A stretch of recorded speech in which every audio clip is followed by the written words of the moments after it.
The U.S. Secretary of State John Kerry has just left the Middle East after his 10th visit in 5 months, following a week of intense shuttle diplomacy. Despite the much-vaunted U.S. pivot to Asia, the State Department says, in fact, Kerry spends more than half his time on Middle Eastern issues, trying to deal with fires in Iraq, Syria, Egypt and elsewhere, and also trying to finally reach that elusive peace deal between Israel and the Palestinians, which this week even won faint praise from Israel's hardline Foreign Minister Avigdor Lieberman, who said Kerry's written framework is the best Israel can expect. The Israeli government's position gets strong support from the diaspora, and one of the leading voices belongs to Lord Jonathan Sacks, who until recently was Britain's chief rabbi for 22 years, cementing his position as a respected public intellectual with a wide audience and influence. One of the most divisive figures in the history of Israel, meanwhile, is Ariel Sharon, the former prime minister who has been in a coma for the last 8 years. I spoke to Rabbi Sacks as Sharon's condition continues to worsen.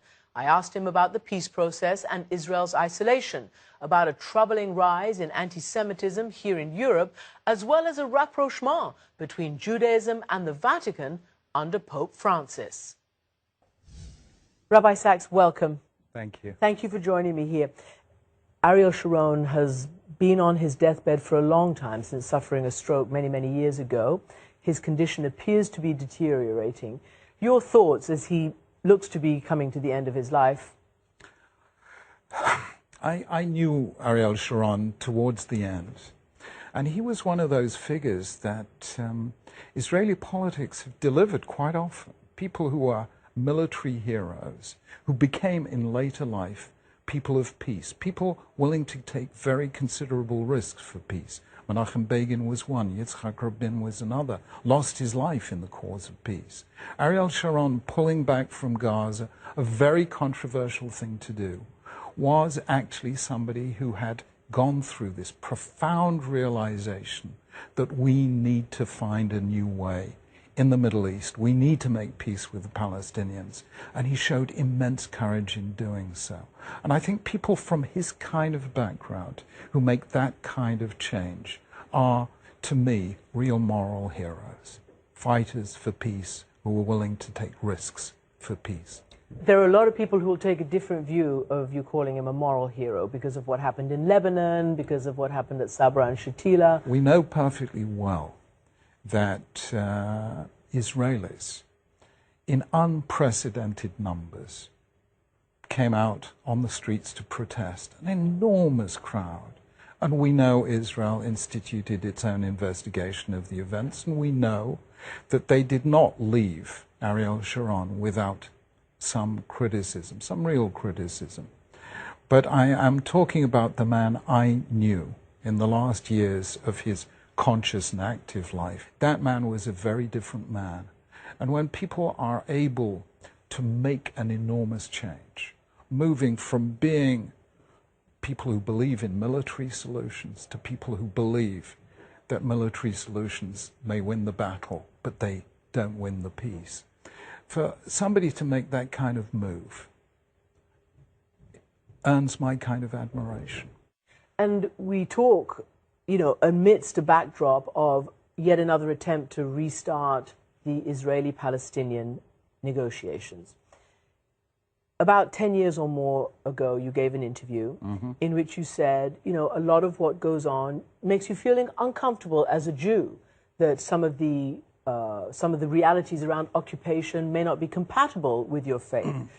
What do you say now about that, and where do you see this peace process going or not? Look, I think what I feel about Israel, and what most Jews feel about Israel, is here is a country that in 65 years has not known a single day when it has not faced the risk of war or terror. It's surrounded by enemies that are quite hostile to its very existence. And here it is, managing after 65 years to have created really a rebirth of Jewish national existence, created a democratic society with a free press, an independent judiciary. I think Israel overall makes me, and certainly almost everyone I know, feel very proud. And therefore, the fact that within Israel and Jewishly internationally, there is an active debate as to what is the best way forward. I think that's the strength of Israeli democracy, that we can be self-critical, but at the same time love the country, love the people, and love what it's achieved. Do you worry the very nature of democracy may be at risk? People are saying, well, you know, if there isn't a peace process, it'll be a one-state solution or it'll be a very segregated solution. No, I really don't believe that. I think, you know, we've got just too many tears in our history to make us indifferent to the suffering of others. And we know perfectly well that this is a chance, you know, it's a millennial opportunity for Jews to create a good, fair and just society and at the same time protect yourself against a constant risk of terror. And I think Israel does a magnificent job of doing this, and I am very pained when it is criticized around the world, because no country in the world faces those risks that severely. Let's move on a little bit to, I guess, anti-Semitism here and around the world. You've talked about, you know, there's more joy now than there used to be. The height of anti-Semitism has sort of ebbed. And yet, in Paris, we see the government sort of cracking down against what it's calling hate speech. A comedian has used a sort of a Nazi-like salute. There are anti-Semitic words being said. And this continues. What do you fear about that? Do you think that there is a resurgent, worrying anti-Semitism, or do you think that this is something inevitable that's going to continue but is not threatening the Jewish people? Christiane, I am very worried about the return of anti-Semitism to Europe. There are serious levels of anti-Semitism in a number of European countries. And for that to happen within living memory of the Holocaust is simply the unthinkable. And I don't believe anyone should take that lightly. Let me ask you, we discovered today by going online that in a certain sphere of Amazon, the way it measures books and so-called bestsellers, Mein Kampf is one of the top-selling online books here in England amongst young people. Why? If you're asking what is leading to this, I think we always know that anti-Semitism historically occurs in eras of great change, where people are feeling very anxious and very threatened by technological, economic and industrial change, and people turn to somebody to blame.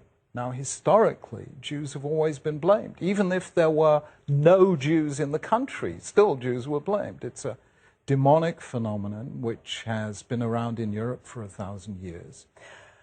A few years ago, Prince Harry was seen wearing a Nazi outfit, and, you know, it was obviously widely criticized at a fancy dress party, I think, and he was sent to see you. What did you say to him? Prince Harry was absolutely beside himself with remorse and regret, because he just didn't know. Now, obviously, that says something about his education, and I did go to his school to give the kids a lesson in what actually happened. But the young princes are very special people. The royal family have been magnificent in their relations, not only with the Jewish community, but with all the faith communities in a very multi-faith nation. And I don't think anyone does interfaith relations better than the royals. The Pope, Pope Francis, has made it very clear that he is a friend of the Jewish people. What do you make of the new Pope? I think he is, in many respects, somebody who's broken new ground in his openness to Jews. He has often said, in his reply to the editor of La Repubblica, for instance, things that no previous pope has said. He has not merely reaffirmed, as every pope has done since Vatican II, that God's covenant with the Jews is still in force, which was itself a really epoch-making change within the Catholic Church.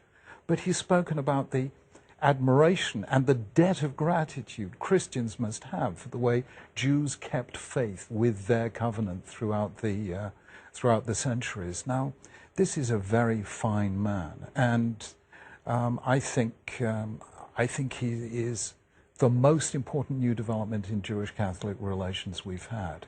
Let me move to Iran. Obviously, a big bane of criticism and anxiety in Israel and in other parts of the world. Under President Ahmadinejad, there was a distinctly anti-Semitic and anti-Israel tone coming out of Iran. President Rouhani has made a big effort to be very different. I don't know whether you took notice of what he said, but at the Jewish New Year, he wrote a tweet, and so did his foreign minister. Rouhani says, "As the sun is about to set here in Tehran, I wish all Jews, especially Iranian Jews, a blessed Rosh Hashanah." And there was a picture of Iranian Jews praying. I guess my question is, are you aware of a different tone coming out of Iran, and what's your reaction to that? I wish I was, but the Iranian policy preceded President Ahmadinejad, and it's not clear who is, in the end, the key factor in deciding Iranian policy. And I think to make a distinction between Jews on the one hand and the State of Israel on the other is not the kind of thing that fills me full of relaxation. I think Iran remains a threat. It remains a threat not just to Israel, but to the West, and I really don't think this should be seen solely as an Israeli problem. It is a matter of grave concern to all of us. Rabbi Sacks, thank you very much indeed. Lord Sacks, thank you for being with us. Thank you.